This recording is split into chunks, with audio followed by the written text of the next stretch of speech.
This is Where We Live from Connecticut Public Radio. I'm Catherine Shen.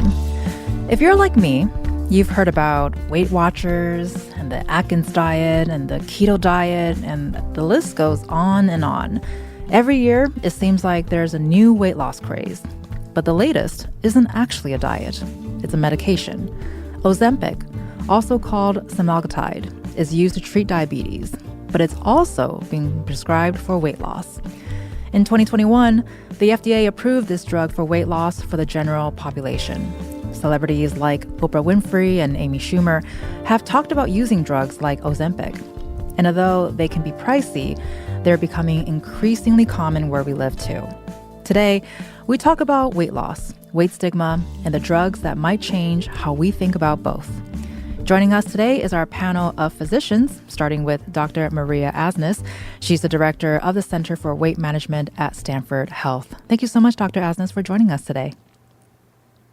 Thank you so much for having me. This happens to be the very end of Obesity Care Week. Monday was Obesity Day, and also happens to be International Women's Day. So I thank you for having me today. Well, those are excellent points. Thank you so much for letting us know. Perfect timing. And also want to welcome Dr. Devika Umashanker, who is the System Medical Director for Obesity Medicine at Hartford Healthcare. Thank you so much, Doctor, for being with us today. Thank you for having me. And for our listeners, let us know if you have any questions or if you want to join the conversation, 888-720-9677, or find us on Facebook and Twitter at Where We Live. So, Dr. Umashanker, I want to start with you. Can you tell us a bit about what semaglutide actually is and how does the drug work? Yes, absolutely. So semaglutide is a mimicking hormone called GLP-1. And in terms of for weight loss, the way it works is in two potential pathways. One pathway is that it targets the area of the brain where the appetite system lives and helps promote satiety and fullness. It also then targets the GI system, your stomach particularly, where it allows the food movement to go slower. So at smaller portions, people are able to feel fuller. And so those are the main two mechanisms that it allows us to have that satiety feeling and then hence promote the weight loss it does for semaglutide and the FDA-approved weight loss aspect of it. And Dr. Asnis, since we mentioned earlier the FDA approved this drug for weight loss for the general population, can you talk about who is now eligible for this drug? Sure. If I could just give a little bit of background, it does seem with all the increased coverage in the last couple of years that this medicine, Ozempic, almost used as a verb now, is new, and it's not. This family of medicine has been around for almost 20 years. The first medication that was approved in this class was nearly 20 years ago. So as a medication family, it has been in wide use, and we do have long-term data on it. It is true that in 2021, Wegovy, which is semaglutide, in a different brand name, was approved for weight and weight-related conditions. So who qualifies? So in 2021, the qualifications were a BMI, which is BMI, body mass index, is the relationship between height and weight. That's basically what it is. And anybody with a BMI over 30 or a BMI over 27, which is considered overweight with a weight-related condition, is qualified to get the medication. More recently, in 2023, Wegovy semaglutide was approved for the pediatric population, so starting from the age of 12.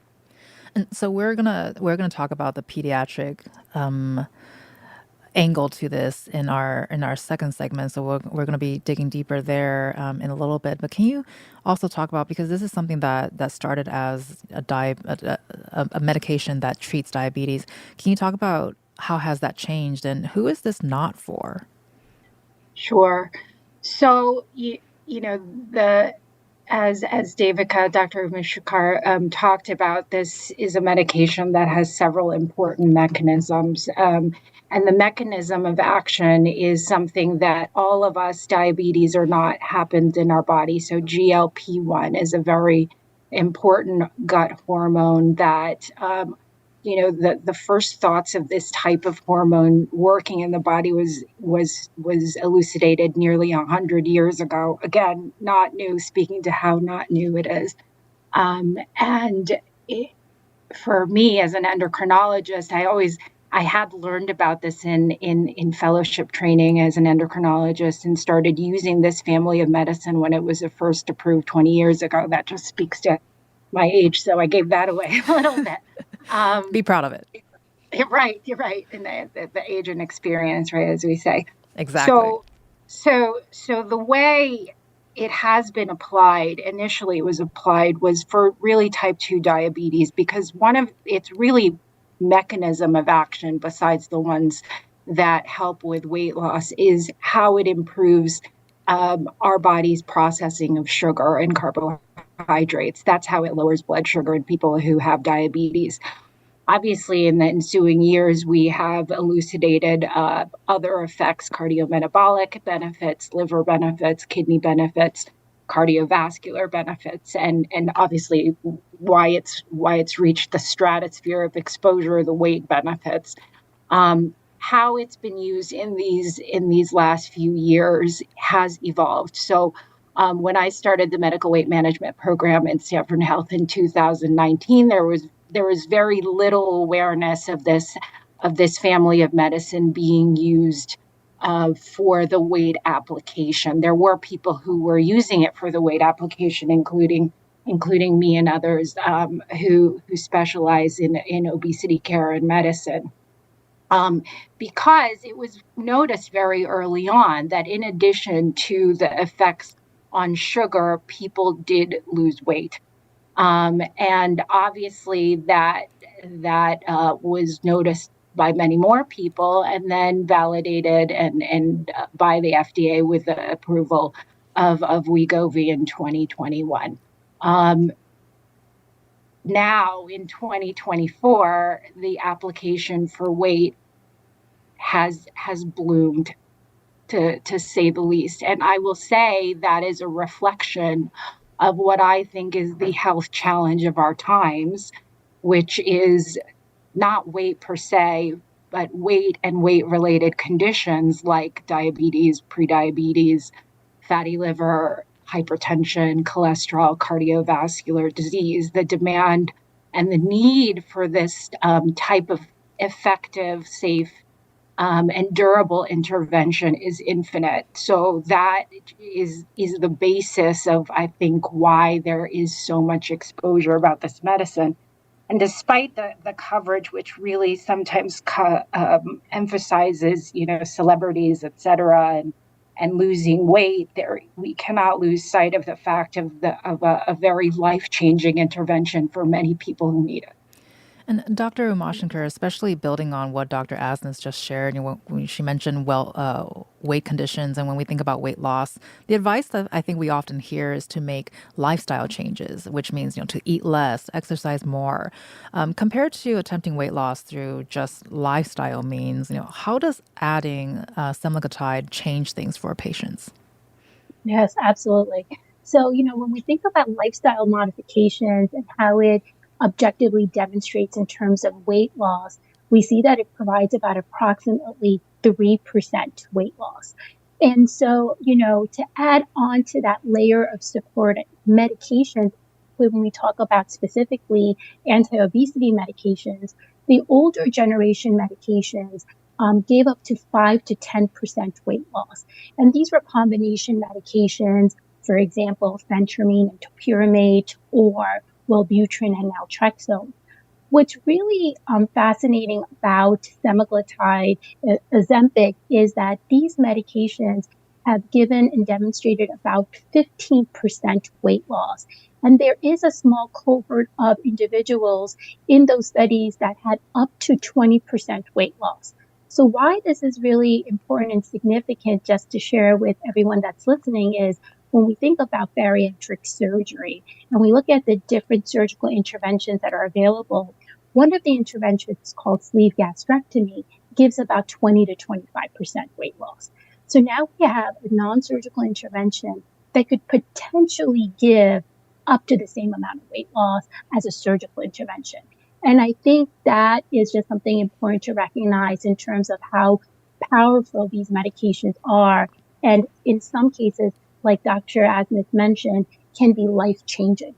Well, and you mentioned surgery, and I know there are a lot of options when it comes to losing weight, which includes weight loss surgery. And can you tell us, what are the conversations like you have with your patients before prescribing these drugs? What does that look like? Yeah, absolutely.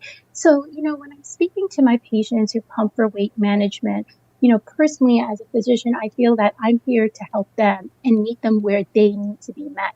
And so we have criterias that share with us when is a person appropriate for anti-obesity medications, when is a person appropriate for bariatric surgery. So that's just relative guidance for us. But when I speak to my patients, I ask them when they come and see me, how do you want to change your trajectory in terms of your weight loss? What are you ready for at this time? And, patients are very well informed, well educated, and they'll share, I'm not ready now to talk about surgery, but I'm open to hear about the non-surgical interventions, medications potentially. And so that's how we kind of dive into the medication counseling aspect of it.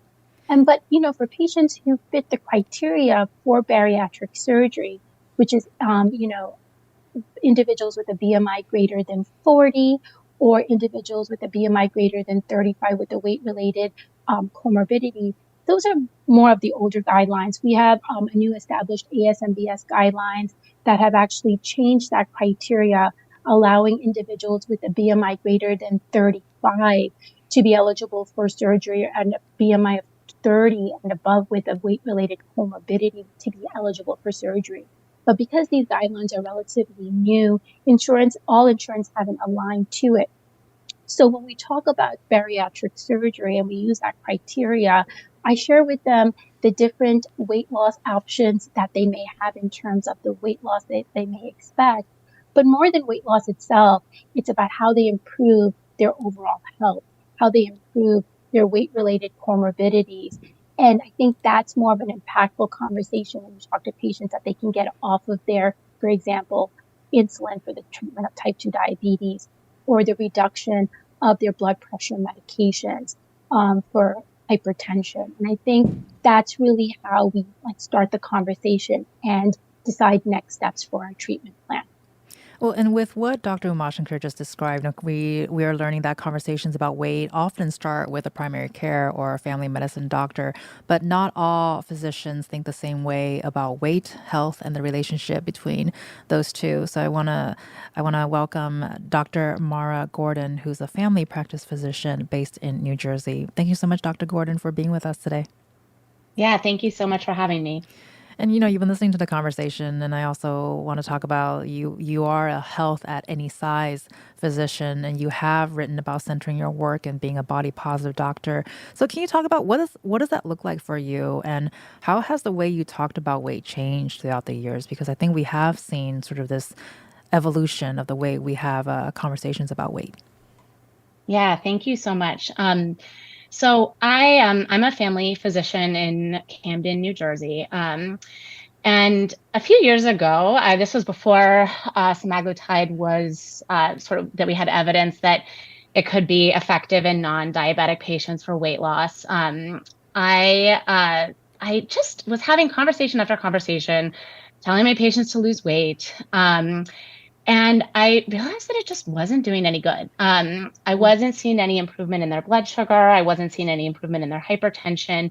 And I came to realize that it was causing very real harm, that I was alienating my patients, making them feel stigmatized, making them feel shamed.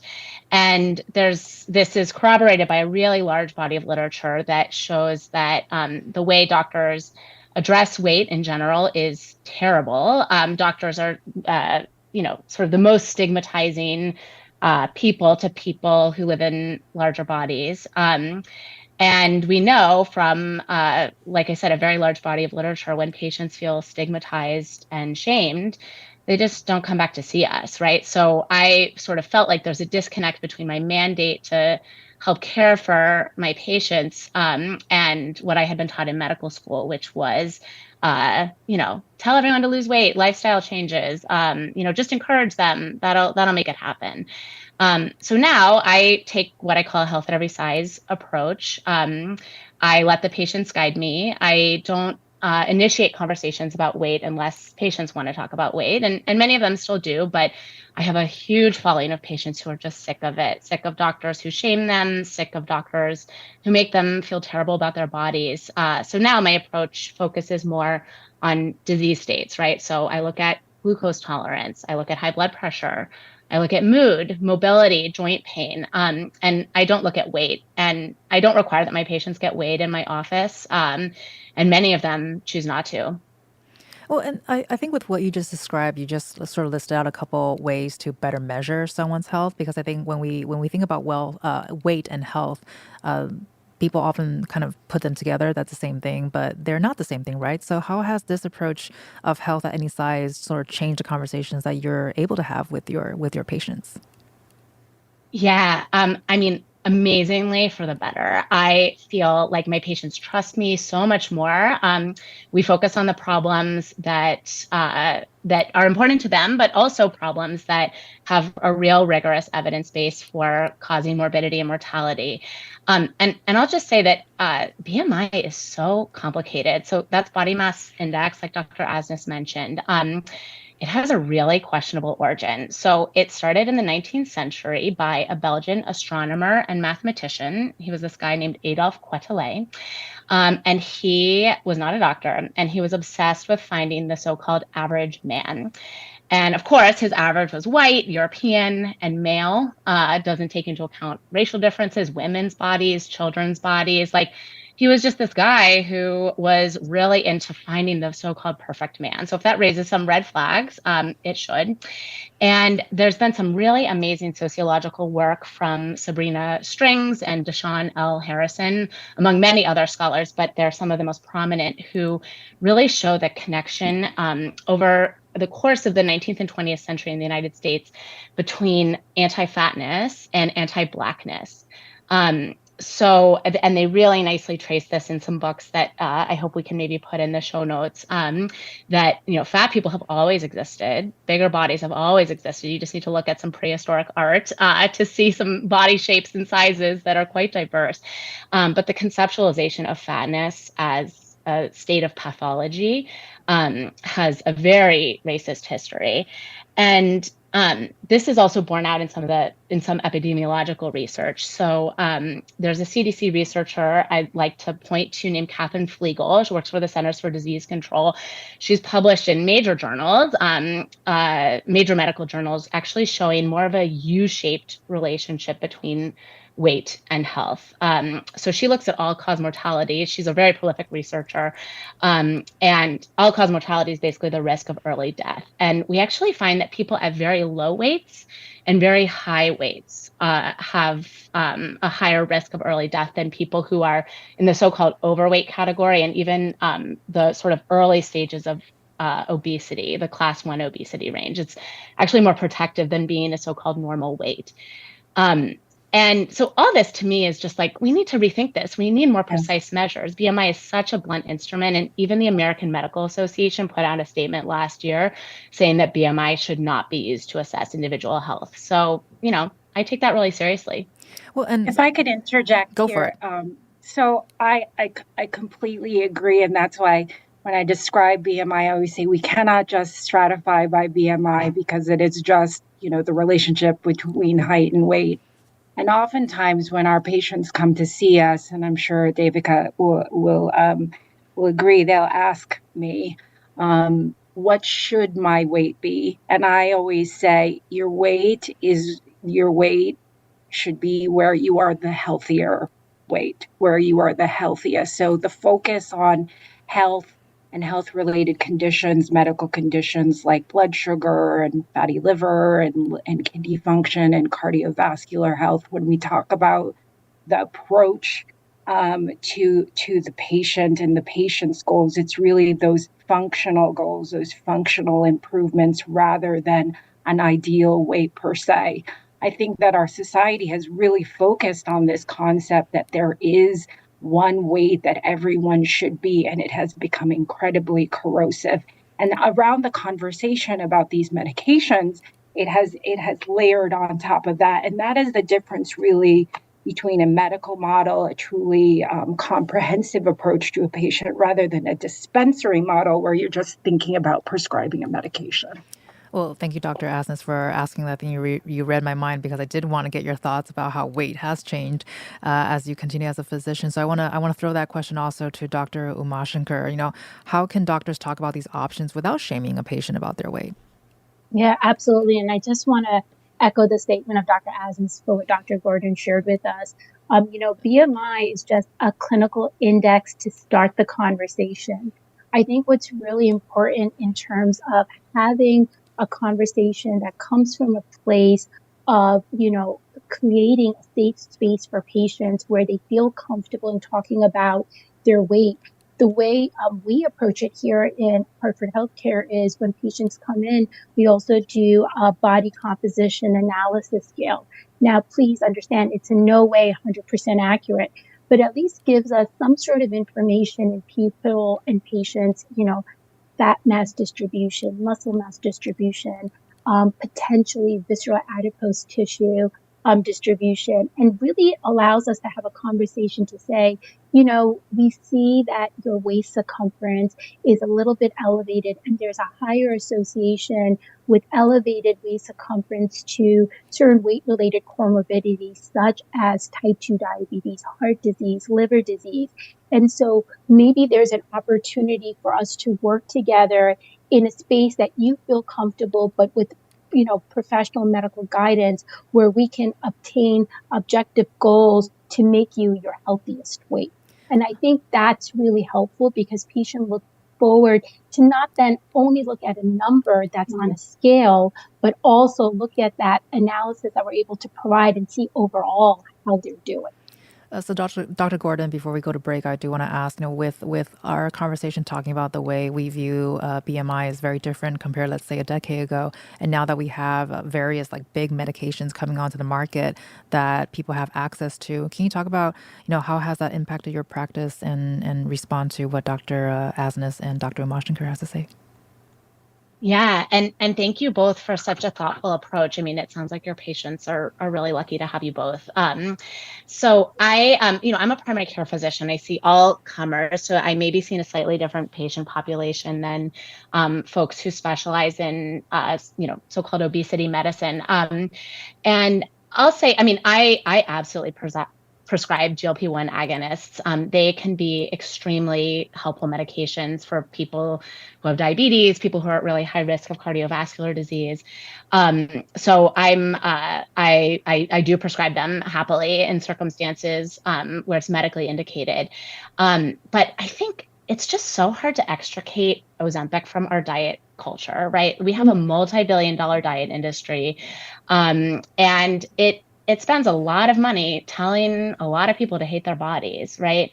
And I think what's been really difficult for me as a primary care physician, particularly one who really sort of advocates for body liberation, body acceptance, sort of a movement away from size and weight, that it's just so hard to separate these medicines from diet culture. And I have patients who come in, in tears when I tell them, actually, you're considered a healthy, normal weight. I actually don't love that term. But sometimes for the purposes of conversations with patients, I'll say, listen, actually your BMI is 25. And they say, oh man, I wanted Ozempic, right? And instead of being, so happy that they've received a clean bill of health, their labs look good, their blood pressure looks good. They're upset because they want to reach some ideal that this very, very powerful industry is telling them that they should try to reach. And that wasn't why I became a doctor, right? And it's been disheartening to sort of see the medicalization of the diet industry. And I see it every day in my practice. Today, we're talking about semaglutide, which is a class of anti-diabetic medications that are now being widely prescribed for weight loss. Our panel of physicians will be staying with us. Coming up next, we talk about who is and who is not able to get access to them. And if you have a question about these drugs or have experience using them that you'd like to share, let us know. 888-720-9677 or leave us a comment on Facebook and Twitter at Where We Live.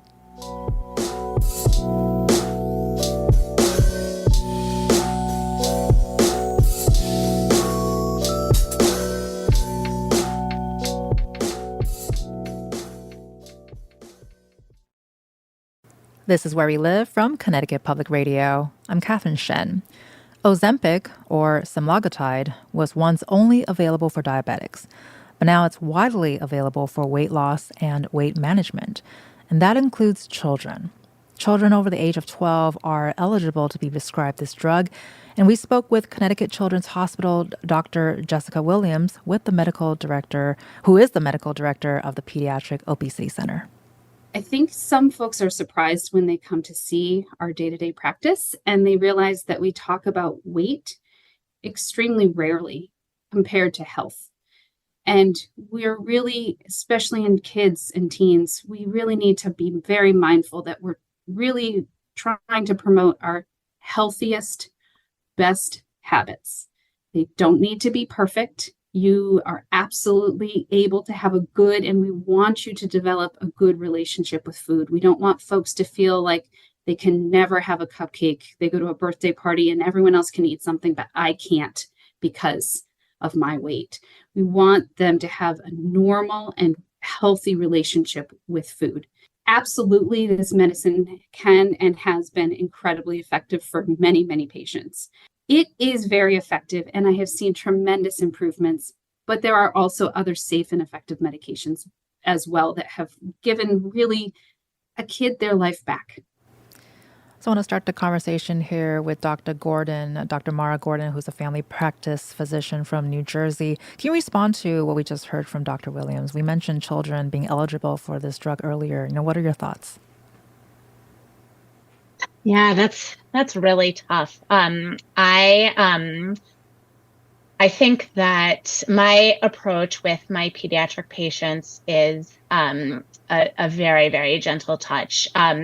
We know that we can trace a lot of disordered eating to conversations that really start at the primary care family doc or pediatrician's office. And so, in general, my practice is to tread very, very cautiously. I let the patients and the families guide me with what they want to talk about and what we address. And like I said, my practice is to screen people for evidence of metabolic disease, screen people for evidence of hypertension, high blood pressure, and occasionally this includes pediatric patients. But I really think that moving the focus away from weight and towards the sort of more objective and holistic measures of health is the approach that I found gains me so much more trust and respect from my patients, make sure that our patients aren't feeling stigmatized, aren't tipping into disordered eating, aren't developing relationships with their bodies where, they're told to hate themselves. That's not what I want to do as a doctor. And I wanted to also bring the conversation back to talk about for those who isn't able to get this medication. We know access is a big issue here. Dr. Asnis, who's the director of the Center for Weight Management at Stamford Health, you are also a Spanish-speaking physician. We know that weight-related health issues disproportionately impact people of color and people of lower socioeconomic class. And we touched on this a little bit earlier, but without insurance, this medication can cost thousands of dollars a month.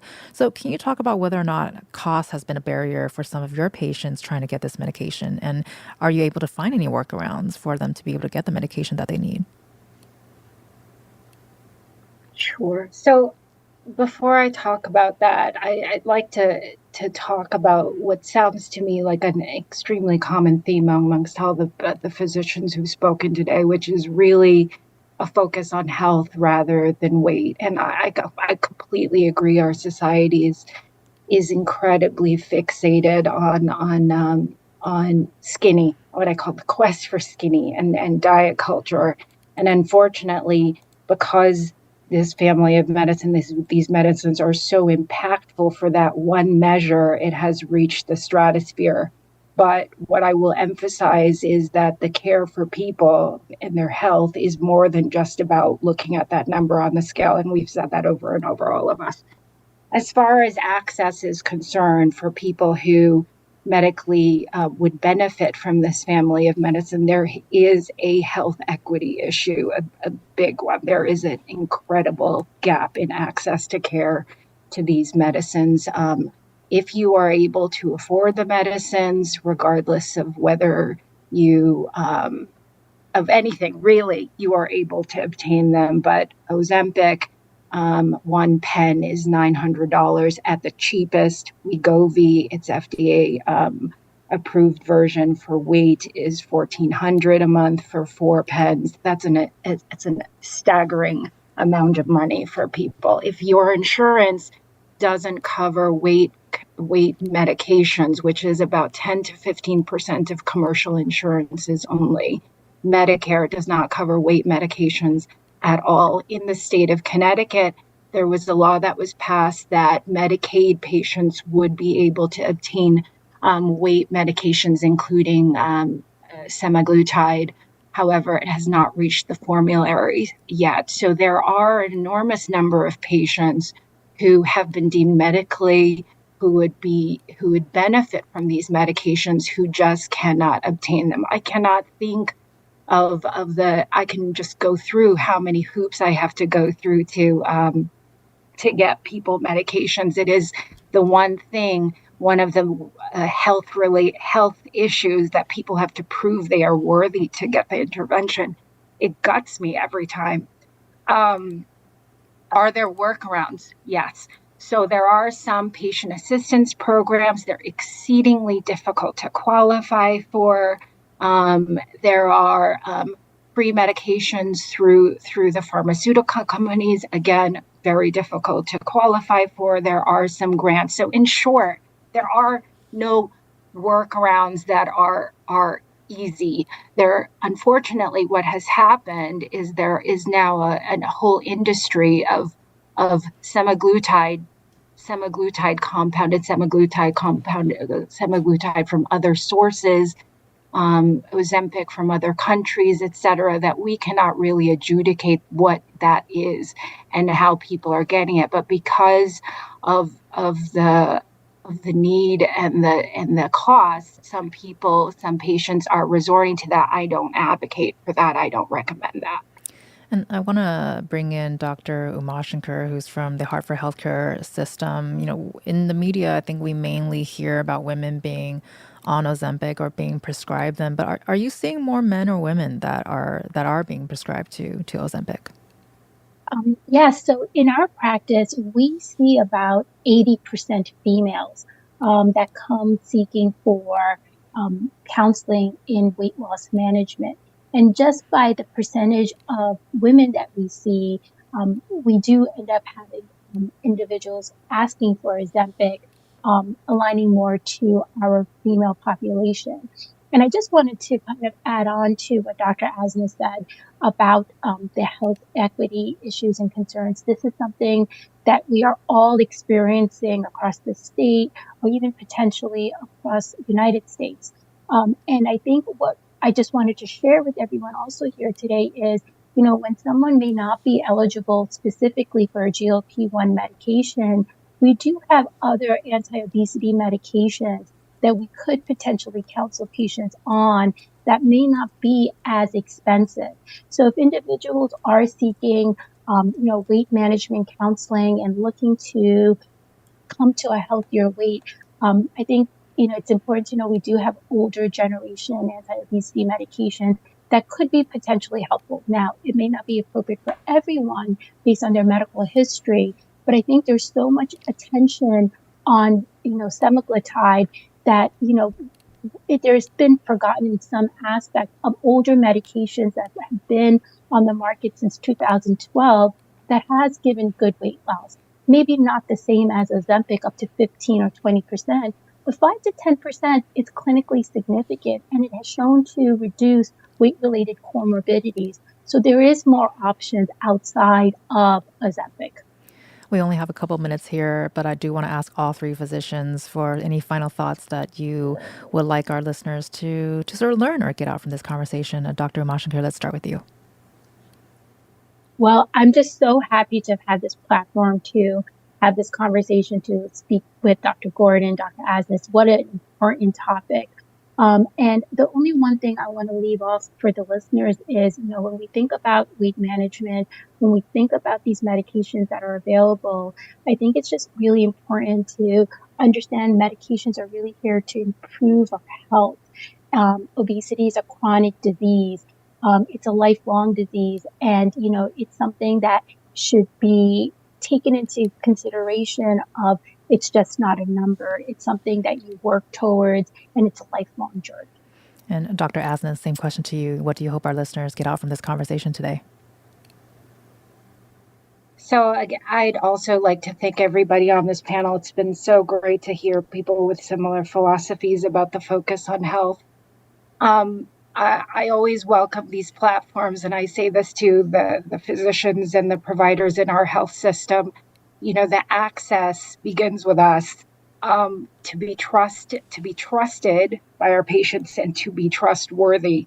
So it is important in our world of social media, news media, lots of clickbait, etc., about this topic of weight and weight medications, that we, the healthcare professionals, are armed with the science and the really evidence-based medicine to be able to be someone our patients can talk to and approach and listen to and take our recommendations. And Dr. Gordon, what are your thoughts about what you hope our listeners will get out from this conversation today? Yeah, thank you so much for asking. And thanks again to everyone for such an interesting conversation and an important one. I would say I think we really need to move away from weight completely and unequivocally. You don't have to be weighed when you go to the doctor. You don't have to accept fat phobia from doctors. Fat phobia is a constant presence in our culture. It's related to racism. It's related to misogyny. It's related to very powerful corporate interests that are making a lot of money off of people, hating their bodies. And I think my profession really needs to do better. Doctors need to do better. And I continue to be impressed and moved and challenged by the fat activist movement, which has really helped educate me and is helping our society move away from fat phobia and towards body liberation and making peace with our bodies that can do really amazing things, and being grateful for that. Well, we're grateful that you are all here with us to have this very important conversation today. I want to thank our panel of physicians. You were just listening to Dr. Mara Gordon, who's a family physician. Thank you so much, Dr. Gordon, for being with us today. Thank you so much for having us. Thanks for this really interesting talk. And you were also listening to Dr. Devika Umashanker of Hartford Healthcare. Thank you so much, Dr. Umashanker, for being with us today as well. Thank you for having us. And third, last but not least, is Dr. Maria Asnis, who is with Stamford Health. Thank you so much, Dr. Asnis, for spending time with us today. Thank you. Happy weekend to everyone. And coming up, we hear about how this drug is impacting and in some cases fracturing the body positivity community. You can join the conversation, 888-720-9677, or find us on Facebook and Twitter at Where We Live.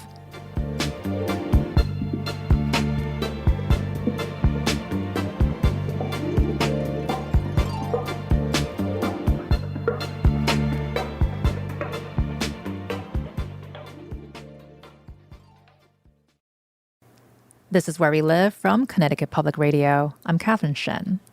Anti-diabetic medications like Ozempic and Wegovy are being prescribed for weight loss, including for celebrities like Oprah and popular influencers across social media. Some influencers are even partnering with pharmaceutical companies to promote the drugs.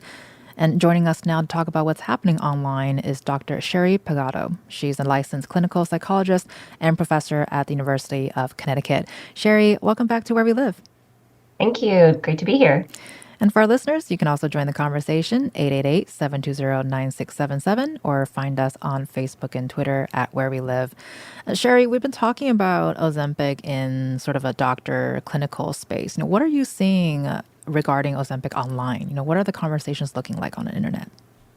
Yeah, great question. And it really depends on where you're looking. So I do a lot of work focused on social media chatter. And there's all kinds of chatter around these medications, and it's really going to depend on what platform. So let's take TikTok and Instagram, for example. What you're going to see on those platforms are lots of people talking about their personal journeys with these medications. So they're posting, day to day what they're experiencing in terms of side effects and weight loss. They're posting before and after pictures. You also see a number of physicians, dietitians, and other healthcare professionals talking about what to expect from these medications, how they talk to their patients about these medications. So there's some good stuff. There's also some not great stuff. We see influencers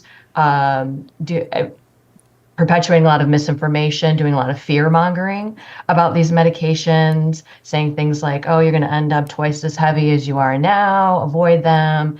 There's all kinds of things they aren't telling you about these medications. So we have a lot of those messages in there. Lots of people shaming people for using these medications, saying that it's a cheat or an easy way out. So there's sort of this big mix of sentiment that users have to sort through. With TikTok, it tends to skew a younger audience, and so this might be very confusing to folks. We're also seeing body positivity influencers getting shamed for using these medications. So there's a lot of conversation around body positivity on there and where using these medications kind of falls in that body positivity movement.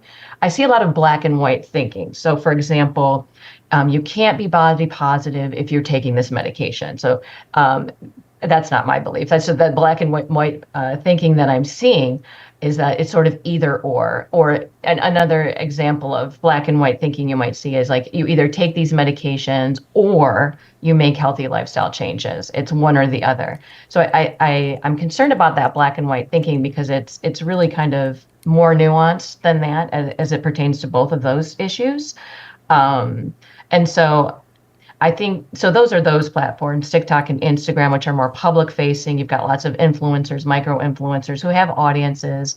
And then we have on Facebook, private Facebook groups dedicated to patients who are on these medications. These tend to have gatekeepers who are content moderators. And so they do a good job of, getting rid of misinformation and spam and marketing sort of things. That's a great place to go to hear about patient experiences. Where you're going to kind of have a little bit less of, some of the, kind of nonsense that we see on TikTok and Instagram. So it really depends on where you're looking and who you're listening to. I definitely encourage people to take a look at, what the credentials are of the folks that are posting about this. Some people sound like they might be healthcare professionals, but they're not. And so it's a confusing environment, as always, on social media when it comes to health. Right. Well, and social media has played such a big role in so many things. And I appreciate you mentioning sort of the black and whiteness of the conversation and the fact that, like many conversations and topics, I think there's a lot of nuance that goes into it. But, we know that there are pros and cons to everything, but we also know that social media use can have a lot of very detrimental effects for kids and developing a healthy body image. And now that we're seeing this drug being promoted and through various influencers, how do you think it's impacting kids and teens online?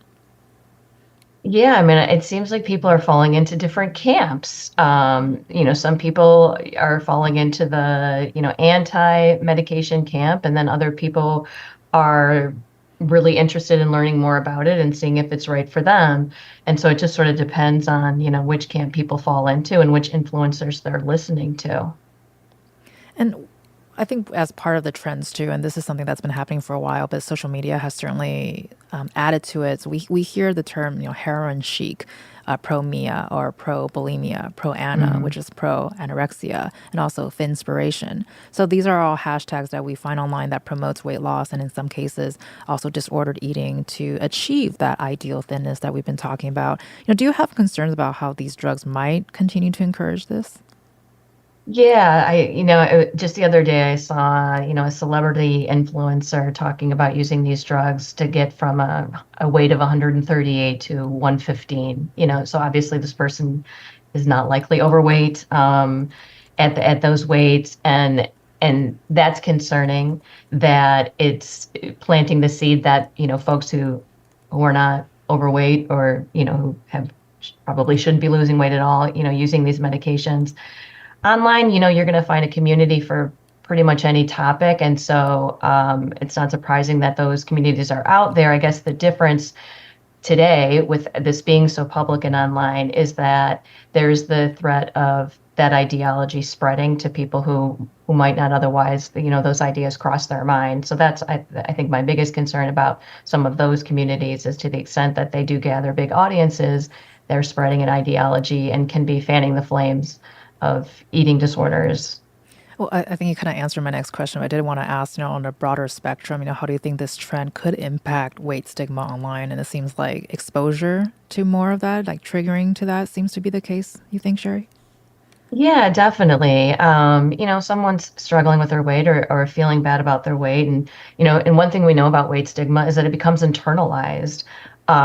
When you've experienced it for long enough, you start to believe it. And so, yeah, when you're seeing even things like before and after pictures, and, people who are getting really thin, and that can sort of trigger feeling even worse about oneself if you're already feeling negative body image and that sort of thing. And so, with platforms like TikTok, I think this is where parents can come in and kind of have conversations about what their children are looking at online, and how it's making them feel, and really trying to guide their children in terms of, what content to be focusing on. I always encourage parents to get on the social media platforms that their children are using, so that they can kind of have eyes on what their children are doing. Now, that being said, I'm not naive. I know our kids have separate accounts that we can't find, and so you can't necessarily follow your kids all the time, and they may have accounts that you're not aware of, and that's pretty easy for kids and teens to do. But being on the platforms at least gives you an idea of what is out there, what they may be seeing, and that can stimulate conversations to have at the dinner table, or, on the way to practice, where you say something like, and I do this with my daughter, I have a 15-year-old daughter all the time. I'll say, hey, I was seeing this on TikTok the other day. I wonder if you've seen anything about that, and starts a conversation. And then I can find out, like, how do you feel about that? And we've got about 30 seconds here left, but I want to ask you any final thoughts on what you hope our listeners can get out of this conversation today. Yeah, I think an important thing is that, when it comes to social media, you do want to be very aware of who you're listening to. If you're a parent, having conversations with your child about, educating them about who they're listening to, and checking, like, read the bio. Is this a healthcare professional? Is this just an influencer, who has an agenda, and that sort of thing? So doing some social media literacy with them. And then I think the other thing, back to the body positivity, that being very careful about the black and white thinking. One can be body positive and also want to have a healthy diet and exercise and take a medication. These things can coexist. The other black and white thinking that I get very concerned about is that it's not either or, take a medication or exercise or diet. All of these things actually work together, and they even work better together. Well, thank you so much for that. You've been listening to Dr. Sherry Pagato, who's a licensed clinical psychologist and professor at the University of Connecticut. Thank you so much, Dr. Pagato, for being with us today. Thank you. I'm Catherine Shen. Today's show is produced by Tess Terrible. Our technical producer is Kat Pastor. Download Where We Live anytime on your favorite podcast app. And thank you so much for listening.